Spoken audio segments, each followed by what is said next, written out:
సిద్దిపేట జిల్లా హుస్నాబాద్ పట్టణంలో ఆర్యవైశ్య భవనం ఏసీ కమ్యూనిటీ హాల్ను మంత్రి పొన్న ప్రభాకర్ ప్రారంభించారు. ఇక వైశ్య భవనం ఏసీ కమ్యూనిటీ హాల్కు ప్రభుత్వం నుంచి 45 లక్షలు మంజూరు చేయడం జరిగిందని అన్నారు. హుస్నాబాద్లో పలు ఇన్స్టిట్యూట్లు అదేవిధంగా పరిశ్రమలు వస్తున్నాయని, వ్యాపారాలు మరింత అభివృద్ధి జరగాలని, హుస్నాబాద్లోనే అన్ని రకాలుగా దొరికేలా వ్యాపారాలు ఉండాలని తెలిపారు.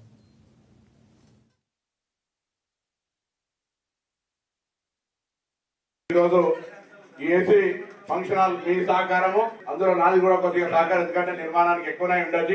ఇప్పుడు ఇందుకు సంబంధించి ప్రభుత్వం నుంచి 45 లక్షల రూపాయలు శాంక్షన్ చేయడం జరిగింది.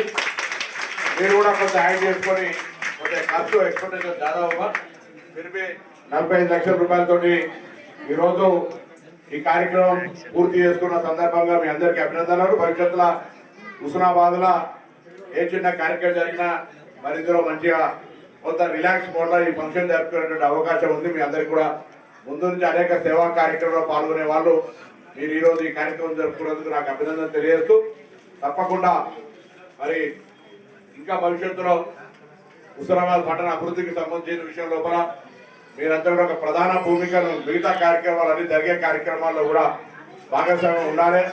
హుస్నాబాద్ ప్రాంత విద్యా వ్యవస్థ కావచ్చు, ఇతర వ్యవస్థలను పెంపొందించే అభివృద్ధి చేసే కార్యక్రమంలో మీ అందరి సహకారం, వ్యాపారస్తులుగా రేపు పొద్దున 4 ఇన్స్టిట్యూట్స్ వస్తే 4 రకాల ఇండస్ట్రియల్ ఎస్టేట్ ఇతరత్ర కొంచెం అభివృద్ధి అయితే మీరు వ్యాపార రంగంలో ఉన్న మీ అందరి యొక్క వ్యాపారం పెరుగుతుంది, వచ్చిపోయే వాళ్ళ సంఖ్య పెరుగుతుంది.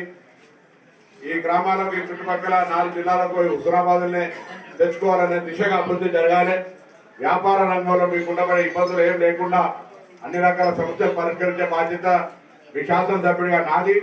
మీరు కూడా కొంత మీ వ్యాపారాన్ని ఎక్స్పెన్షన్ చేసుకొని ఇంకా కొద్దిగా అభివృద్ధిలోకి హుస్నాబాద్ ప్రాంత ప్రజలకు సంబంధించి అవసరమైన అన్ని ఇక్కడనే దొరికే విధంగా బయటకు పోయి సిద్దిపేటకో, కరీంనగర్కో, వరంగల్కో కొనుక్కునే అవసరం లేకుండా ఇక్కడనే అన్ని రకాల దొరికేటువంటి దాన్ని కట్టుకున్నటువంటి చీరలు కావచ్చు, బట్టలన్నీ ఇక్కడనే హుస్నాబాద్లో దొరికేదాన్ని